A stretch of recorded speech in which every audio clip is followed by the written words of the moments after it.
Good morning बच्चों। तो हम लोग क्या पढ़ रहे हैं? मोल कंसेप्ट देखे थे लास्ट लेक्चर में। How to determine atomic mass, molecular mass, gram atomic mass, gram molecular mass. और देखे थे एटॉमिक मास यूनिट जो इक्वल था 1/Na का, जहाँ n क्या था? एवोगाड्रोस कांस्टेंट, और इक्वल होता है 1 mole of any atom, molecules, ion और रेडिकल। तो हम देखे थे मोल कंसेप्ट में अगर लिखते हैं कहीं पे हम 1 mole, so this is equal to क्या होता है? 6.022 इंटू 10⁻23 एटम्स, या क्या हो सकता है? मॉलिक्यूल्स, या क्या हो सकता है? रेडिकल, और एनी आयंस। जैसे अगर हम लिखते हैं 1 मोल ऑफ हीलियम, तो क्या इसका मतलब है? इसका मतलब है कि we have 6.022 into 10⁻23 atoms of helium, atoms of helium, है ना। अगर हम लिखते हैं यहाँ पे 1 मोल ऑफ H2O, सो क्या हो जाएगा? This is the molecule, because more than 1 atoms जब भी होता है कम्बिनेशन तो मॉलिक्यूल्स कहलाता है। तो नंबर तो यही रहेगा, बट आगे में जो लगने वाला है वो क्या हो जाएगा? Molecules of water, molecules of water. अगर लिखते हैं यहाँ पे हम Na plus 1 mole of Na plus, so क्या हो जाएगा? 6.022 into 10⁻23 ions of sodium, ions of sodium. अगर हम लिखते हैं यहाँ पे 1 मोल ऑफ इलेक्ट्रॉन्स, सो क्या हो जाएगा? ये 6.022 इंटू 10⁻23 इलेक्ट्रॉन्स। कितने हो जाएंगे इलेक्ट्रॉन्स? तो जहाँ पे भी 1 मोल होगा तो ये नंबर फिक्स है। जैसे 1 डोजन फिक्स है 12 का कलेक्शन, वैसे ही 1 मोल के लिए क्या यूज करेंगे? 6.022 into 10⁻23। So when ever be use 1 mole, this number reflect this number, ठीक है। अगर हम यहाँ पे लिखते हैं molar mass, so molar mass हम कितने के लिए डिफाइन करते हैं? सो मोलर मास ऑफ, अगर हम लिखते हैं कार्बन इज इक्वल टू 12 ग्राम, तो ये क्या कहलाएगा? So this the mass of 6.022 into 10⁻23 atoms of carbon, atoms of carbon, ठीक है ना। क्या होगा ये? कार्बन का 6.022 इंटू 10⁻23 एटम्स ऑफ कार्बन का। सो मोलर मास जहाँ पे भी लिखते हैं, मोलर मास होता है मास ऑफ 1 मोल, आइदर भी मॉलिक्यूल और एटम्स। अगर हम लिखते हैं CO2 कार्बन डाइऑक्साइड का मोलर मास, तो कितने आएंगे? 1 into 12 plus 16 into 2, this become 12 plus 32 44 G। तो ये क्या हो जाएगा? Mass of 6.022 into 10⁻23 molecules of CO2, molecules of CO2। तो जब भी हम मोलर मास लिखें, आइदर भी एटम और मॉलिक्यूल्स, ये नंबर फिक्स है, and that number is Avogadro's number. जो लास्ट लेक्चर में हम लोग देखे थे, इसे डिनोट करते हैं Na से। मतलब हम इस नंबर के जगह Na भी लिख सकते हैं। क्लियर है? तो अगर 1 एटम का मास पूछ दे आपसे, तो हम कह सकते हैं इसको कि कितने का मास है? एनी मॉलिक्यूल्स का अगर बोल देगा mass of 1 molecule of carbon dioxide, so कितना आ जाएगा? 44 डिवाइडेड बाई 6.022 इंटू 10⁻23, या लिख सकते हैं 44 बाई Na। और हम जानते हैं कि 1 बाई Na बराबर होता है 1 mu, सो लिख सकते हैं इसे हम 1 बाई Na, एंड 1 Na बराबर क्या लिखते हैं? U। तो लिख सकते हैं यहाँ पे 44 इंटू U। क्या लिख देंगे? U को हम G में बदल सकते हैं, 1.66 इंटू 10⁻24 ग्राम। तो ऐसा लिख सकते हैं बच्चों। क्लियर है? कोई दिक्कत? तो हम लोग क्या देखें यहाँ पे? Mole is the collection of this, either भी atom, ion, molecules, electron, proton, neutron, कुछ भी रहेगा तो ये नंबर फिक्स होगा। अगर हम मोलर मास का बात करेंगे तो मास ऑफ 1 मोल होता है। अगर यहाँ पे कार्बन का 12 है, सो this is the mass of 6.022 into 10⁻23 carbon. अगर हम मॉलिक्यूल्स के लिए देखेंगे मोलर मास, तो ये भी 1 मोल का होगा, मॉलिक्यूल्स हो जाएगा। तो हम फार्मूला देखे थे, summation of atomic mass into number of items. तो कार्बन का एटॉमिक मास 12 है, इंटू 1, 16 इंटू 2, तो दिस बिकम 44 ग्राम। तो ये मास कितने का है? दिस मच मॉलिक्यूल का। तो अगर आपसे बोला जाए कि 1 मॉलिक्यूल का मास कितना होगा, तो use unitary method, since this much molecule have 44 ग्राम, तो 1 molecule will have 44 by 6.022 into 10⁻23, या लिख सकते हैं बाई Na, और हम जानते हैं कि 1 Na इक्वल टू U होता है एटॉमिक मास यूनिट, तो 44U भी लिख सकते हैं। और हम पहले भी देख चुके हैं कि जब भी किसी नंबर को हम U के टर्म्स में लिखते हैं तो वो 1 मॉलिक्यूल्स का होता है, अगर एटम रहता तो 1 एटम होता। ठीक है, इसके आगे क्या है हम लोग देखते हैं।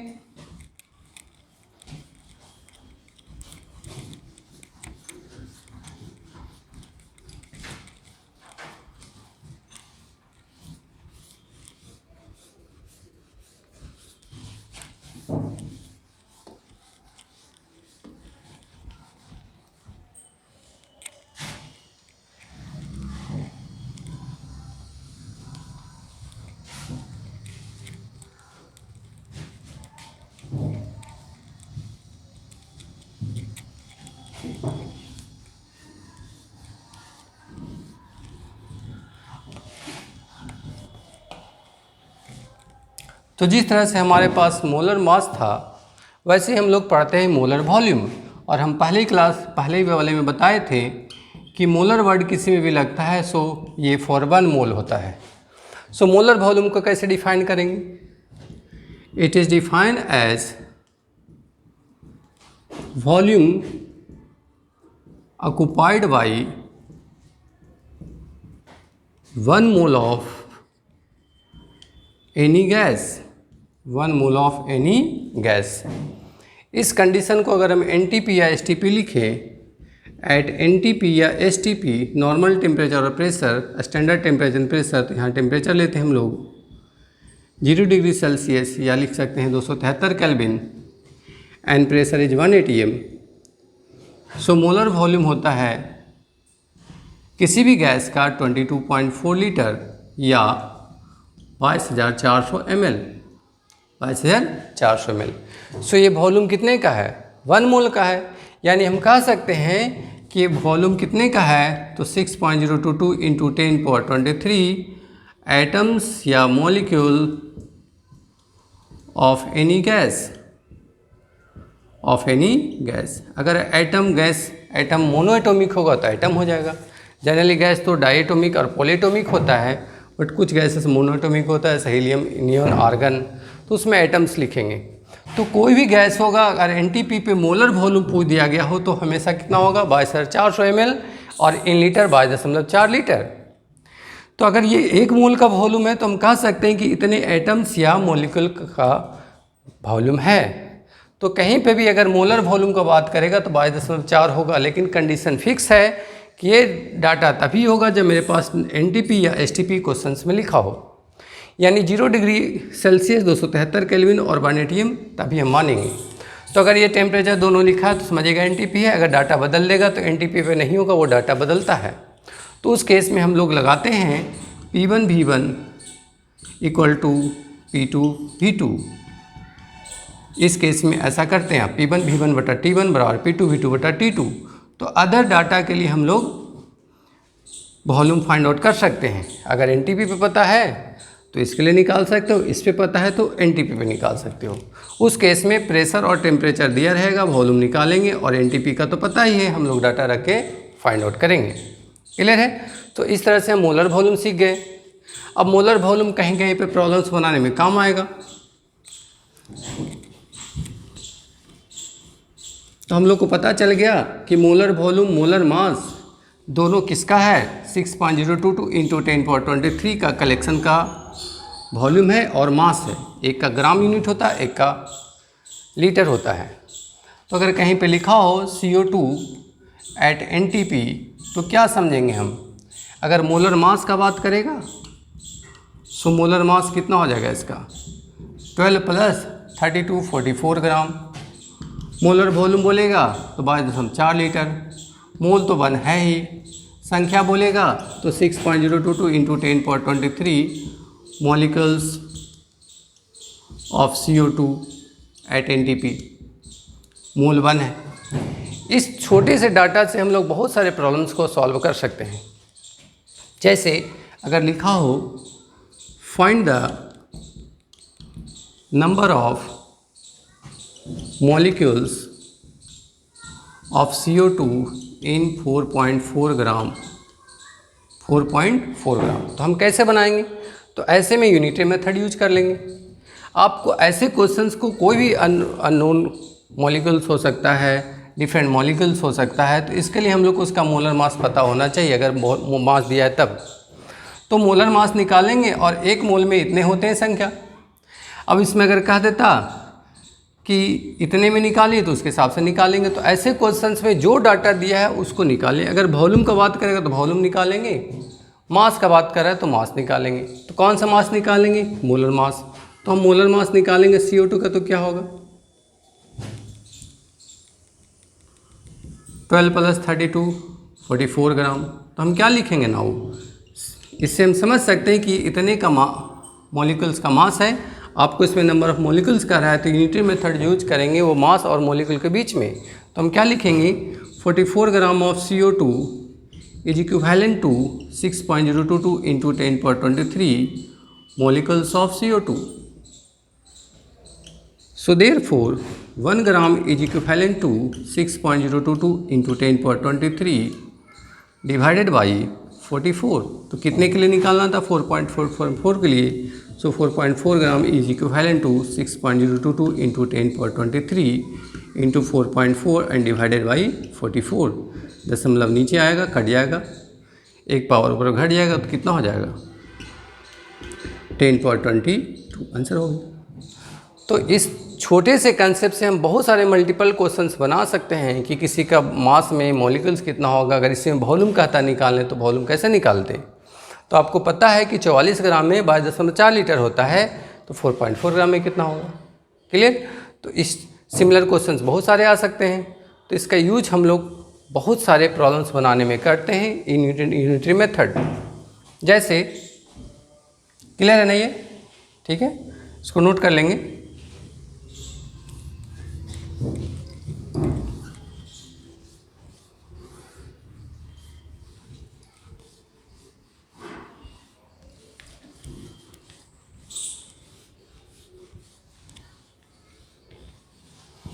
जैसे मान लें आपके पास दे रखा है 11.2 litre of ammonia gas at NTP। कहेगा डिटरमाइन करिए weight of ammonia and number of molecules of ammonia in it. ऐसे बनाना है। तो आपको पता है कि यहाँ पे क्वेश्चंस में क्या दे रखा है? दिस मच वॉल्यूम है, litre is the unit of volume किसका? अमोनिया का। NTP पे निकालना क्या?